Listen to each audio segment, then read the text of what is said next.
Municipality evaluation instructions. So now what we're going to do is we're going to go over the section for municipality evaluation and instructions on how to fill out that information. The municipality evaluation is a very important task which allows us to make a determination of what type of code enforcement, permit issues, or any type of zoning discrepancies that we might have. The municipality evaluation is a required physical inspection, physical visit to the city to make sure that you talk to each of the individual departments to determine and investigate as much information as possible. So in this particular case, this inspection, municipality evaluation, was done by Elena. She put in the date. One of the items that's important that you need to ask the city is if the city requires a vacant house registration. In most cases, you can find that out through the code enforcement. If there is a registration, we need to know how much is that fee. And then if there is a resale inspection required before close of escrow, Compton requires it. Some of the other cities also require it, and we also need to find out if there's a business license required. In most cases, the contractor will always need it, or most of the time they'll need it, but we want to ask if the owner of the property has to have a business license for us to buy and fix the property. Any important information you want to highlight, put it here. Again, if it's important, use the color code. Yellow, it's a big notice. Red is an issue, so use that accordingly, please. The status of the municipality evaluation, that's something that you guys don't need to do, but the documents you will. This means that as you go out there and you talk to the building department especially, which is in most cases the most important, and code enforcement, any permits that are on file, it's important that you understand that when you go to the city, most of these people, unfortunately, they are not very helpful. In some cases they are, but you're going to be treated like a number, especially out in LA. You're going to come in, and it is important that you know what to ask for. You do have every piece of information that you need in this the due diligence section, which is the address of the property, the assessor parcel. You also have here the document side, the MLS, or even the tax record. So if you need to find this information, it's all there for you to make it easy. When you are talking to the city, make sure you have that printed out. So as you're going through this section here, you want to make sure that you upload the permits on record. If there's any documents that are specific to code enforcement and issues, it's important. If there's a vacant documentation that is also uploaded, or if there's any other basic documents that the city's required. The building department, what you want to do is you want to make sure that you put the name of the person you spoke to, their phone number, their email. Get per their inspection, help them have the city or the building department help you determine their square footage per permits, and then the tax record information, the square footage. This is something that we ask you to look for manually and bring back and physically input this information. This way you are looking. And if there's any discrepancies, obviously create a color code. So ideally you're looking at the MLS telling you 1455, the tax records 1455, and the city permits 1455, which is pretty typical for newer homes that are tracked. Anytime you have an old home, especially if there's additions, you're going to have the MLS telling you some information, the tax data, and the permits something very different. As long as they're within a couple of feet, we're absolutely okay with it. But if you have a discrepancy of 30 to 50 square foot or more, it is important that we are aware and you mark it in the red or yellow depending on the severity of the difference.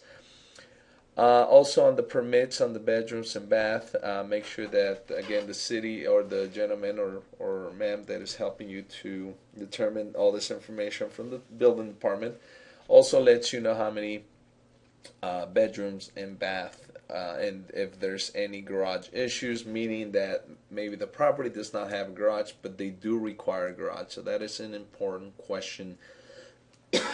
A lot of times there's not going to be any documents on file. So make sure you get that information for us to follow through.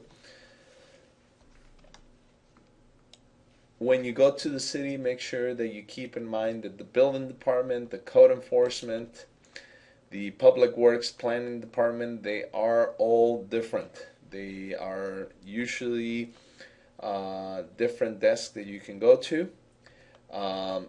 So the first one and most important is the building department, and in general it tells you what has been permitted, what has not been permitted, and a copy of the permits. This is also very important, which is the code enforcement. Sometimes it's on a different building. So it is important that, again, you take the information of who you spoke to. Is there any current violations? And is there any agreements required or any type of interesting things that the code enforcement is going to require us to do? Sometimes when you physically walk a house and you notice that the gas meter's gone or the electrical meter's gone, that means the city has gone to the property, physically removed the gas meter or the electrical meter, and now they have notes in their section where they're going to want us to come in and practically rebuild the house to today's standards. And they're going to make it very, very difficult and expensive, since that is the city's job. It seems that they're just going to make our life as difficult as possible, which is okay as long as we are aware of what those conditions are going to be and what it's going to cost us to determine whether if we're going to keep the property or move on. So this information that you are collecting for us is extremely important. If you are not able to get the right information, I'd rather you tell me and notate that you were not able to, or you don't feel that the person provided all the required information, or you have a feeling there might be some missing information. Please note it. It is very, very important. And this type of oversights, or sometimes when we don't really pay attention, especially in the municipality, it can be extremely, extremely costly. So please, please pay attention. If you don't know what questions to ask, let us know. We'll be glad to get on the phone while you're out there to walk you through. Just please make sure you are paying attention. Code enforcement, building, those are the most important. Public works in general, the main and the most important is that you want to find out if it's sewer or septic. A lot of times, especially on the LA area, there's very, very few sewers, but sometimes there is requirements that the city will place on a property at the time of transfer, which will require the sewer to be connected. So that could be an issue. So this is a very, very important question. The question would go as follows. Mr. Public Works Department, is the property in septic or sewer? If they say sewer, then you're fine in most cases. There's not many other questions you could ask, and also ask about the water services. If there is a septic, then you want to ask them, is the city going to require for us to connect to the city sewer if we purchase the property? And that's where this question is. It does have some instructions here, and you can go to the hint section, and it's got some hints there for you to know how to ask the questions. Again, if you're not sure, call us. We'll be glad to walk you through. The planning department. This is kind of interesting. Sometimes it is very easy to know whether you are in a zoning that is what they call legal non-conforming, which just means that the property could at one time be on residential zoning. The city decided to come in and do redevelopment, annexations, or a whole bunch of other changes, and now the property sits on a property. The property sits on a particular street that is now zoned commercial or light industrial. So now we're dealing with legal non-conforming, even though it's grandfathered. It is extremely difficult to finance, especially FHA. So it is very, very important that you are looking at the zoning as something that that we can confirm. And as long as we got SFR, R1, those are in general your residential. Make sure there's no overlays, commercial, industrial. So your question is the property that is being used as a single family in the right zoning? And in general, again, it's not a big, hard question to ask, but it is an important one.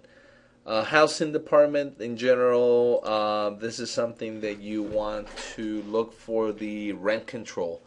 Not very important, but again, that's the main question. Housing department, if they're not available, we usually skip them, but it is important that you fill out this information as much as possible. Make very detailed notes of what you found or could not find, and then once you have completed your task, then of course you come in here and you tell us that you have completed your work by clicking here and saying yes, send it to the task creator, and now we know you have completed. We will come in here and review your work and make sure everything's fine and you have earned your fee.